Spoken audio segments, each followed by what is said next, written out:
जय भीम,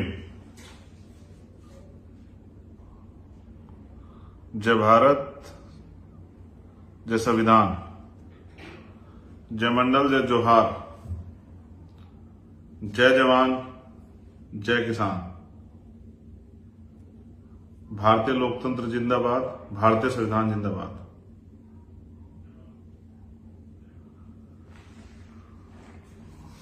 आज का ये विशेष लाइव जिसका उद्देश्य है 11 सितंबर को होने वाली रैली, एक आंदोलन जिसको हम लोगों ने तय किया है कि हमें यह आंदोलन अपने लोगों के हितों के लिए करना है, उनकी रक्षा के लिए करना है, उनको सही रास्ता दिखाने के लिए करना है। और पिछले महीने हम लोगों ने इसकी घोषणा की थी। अपनी बात को शुरू करते हुए बहुजन समाज में जन्मे और सभी धर्मों में जन्मे सभी संतों, गुरुओं और महान पुरुषों को मैं नमन करता हूं।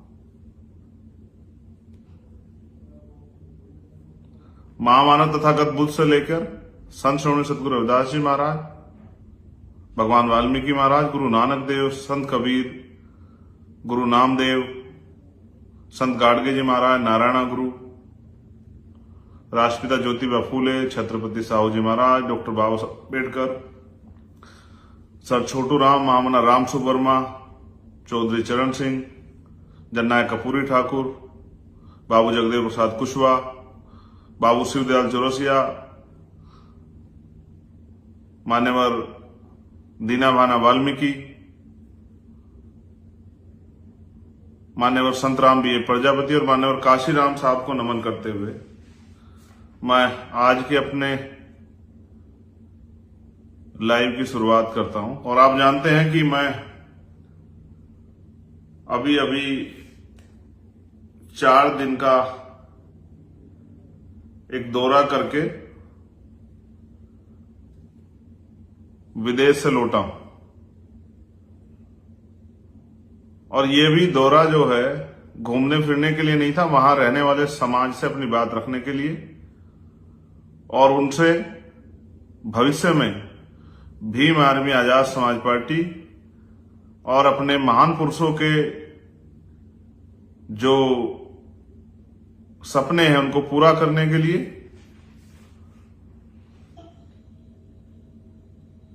और जो आंदोलन हम लोग चला रहे हैं उस आंदोलन में योगदान देने के लिए मैंने अपने 4 दिन वहां व्यतीत किए। हजारों लोगों से मिला, अपनी बात को समझाया और वो लोग मुझे सुनते भी हैं। मैं बड़ा खुश हूं कि जब मैं वहां गया तो 99% लोग ऐसे हैं जो मेरी पार्लियामेंट के स्पीचों को सुनते हैं, जो मेरे लाइव को सुनते हैं और जो मुझसे बहुत प्यार करते हैं। वो आज भी मेरे लाइव को सुन रहे होंगे, बाद में सुनेंगे, चाहे वो ऑस्ट्रिया के हों, चाहे वो वियना के हों, चाहे वो इटली के हों, चाहे हमारे गुरु घर जितने भी थे जहां जहां वो मुझे मिले, चाहे बरगामो में मिले हों या करमोना में मिले हों या ब्रसिया में मिले हों। और आपको जान के अचरज होगा कि कितने ही कंट्रियों के लोग वहां पर आए, सिर्फ एक दिन की खबर में मेरे जाने की खबर सुनकर कि भाई आ रहा है। हॉलैंड के से, पोलैंड से, स्कॉटलैंड से, नीदरलैंड से, इंग्लैंड से, स्विट्जरलैंड से,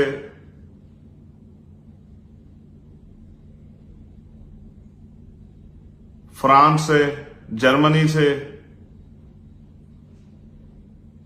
इतने लोग वहां पहुंचे। उन भाइयों से, माओं से, बहनों से बात करके मन में सुकून हुआ कि वहां रहने वाले लोग भी महापुरुषों के मिशन के बारे में उतना ही तकलीफ, दर्द रखते हैं जितना यहां वाले रखते हैं। सम्मानित साथियों, 11 सितंबर का जो कार्यक्रम रखा था उससे पहले अचानक से मुझे जाना पड़ा।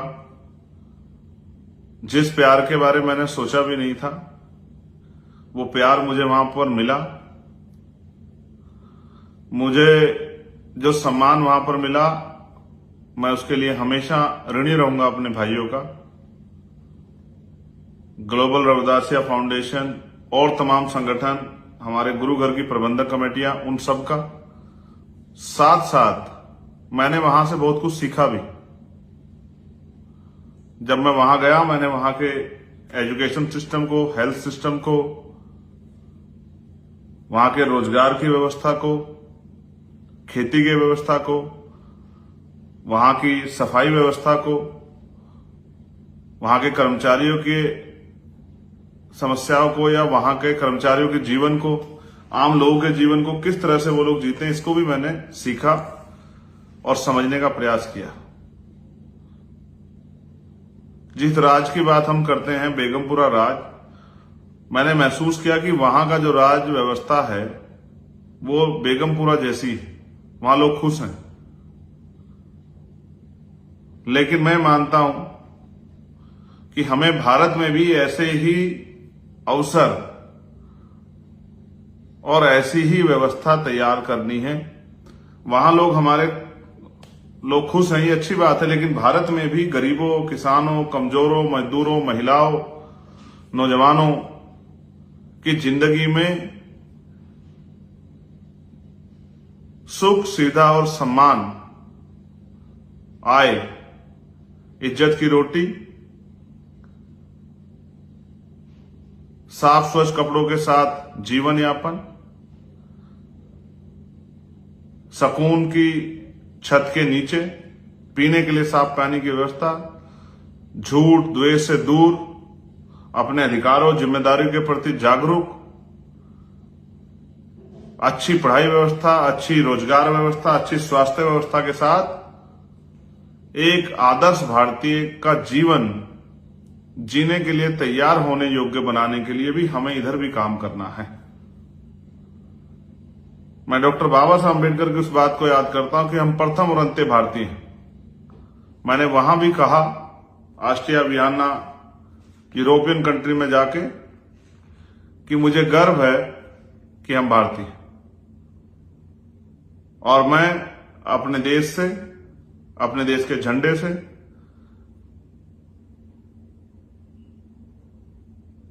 उतना प्यार करता हूं जितना एक बेटा अपनी मां से करता है।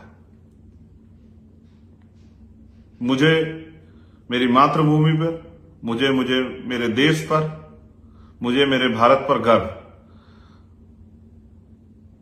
यहां कुछ समस्याएं हैं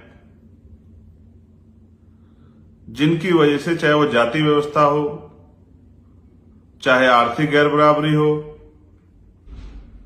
चाहे वो सामाजिक तौर पे गैर बराबरी हो, चाहे रोजगार की समस्या हो, एजुकेशन और हेल्थ की समस्या हो, हम उन सब से दो चार हो सकते हैं। उन्होंने हमारे जीवन में परेशानियां पैदा की हैं। सबसे बड़ी समस्या आर्थिक गैर बराबरी से हुई है। उसके साथ साथ जिसने हमारा जीवन बिल्कुल बर्बाद कर दिया है, वो है सामाजिक गैर बराबरी, जाति और धर्म के आधार पर। आज धर्म के आधार पर हिंसा हो रही है, मॉब लिंचिंग हो रही है, लोगों को मारा जा रहा है, लोगों के धार्मिक स्थलों को तोड़ा जा रहा है। ये जो पॉलिसी है, इससे भावनाओं को भड़काकर वोट तो मांगे जा सकते हैं, लेकिन देश को तरक्की के रास्ते पर नहीं ले जाया जा सकता। सम्मानित साथियों, 11 तारीख को जो रैली होनी थी, उसको अटकाने के लिए, उससे भय खाके सरकार और सरकार के सहयोगियों ने एड़ी चोटी के जोड़ लगाए कि हम परमिशन ना हो,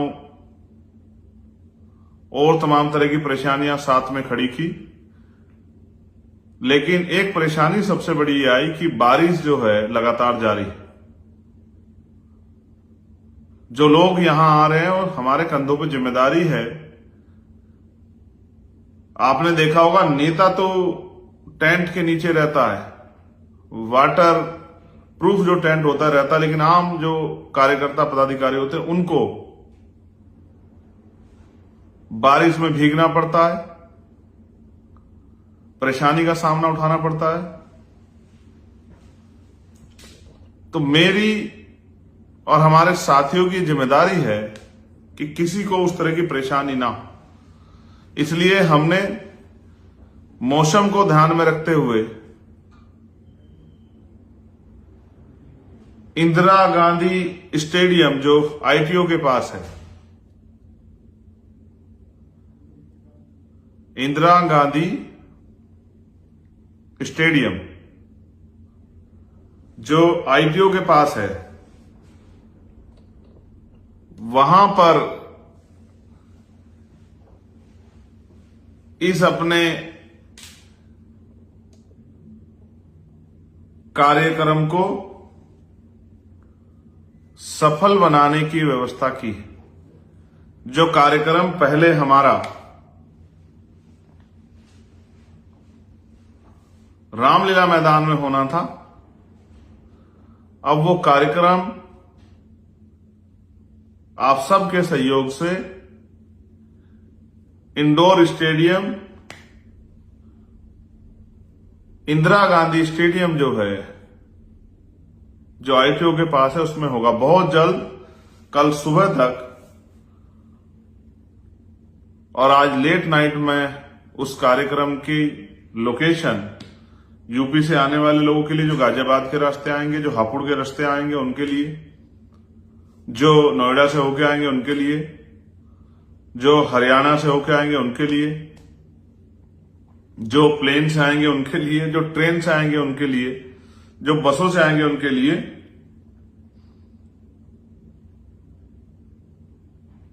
किस तरह के कौन से रास्ते से आप आसानी से आ सकते हो, उसका रोड मैप मैं कुछ ही देर में अभी जारी करवा दूंगा। और कल सुबह 11 बजे ट्विटर पर एक हैशटैग भी हम लोग चलाएंगे, 11 सितंबर इंदिरा गांधी स्टेडियम चलो।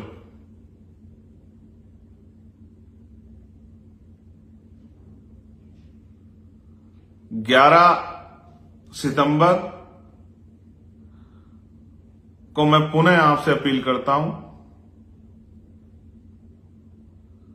कि आप ज्यादा से ज्यादा संख्या में इस कार्यक्रम, रैली, संघर्ष आंदोलन का हिस्सा बनने के लिए इंदिरा गांधी स्टेडियम पहुंचे।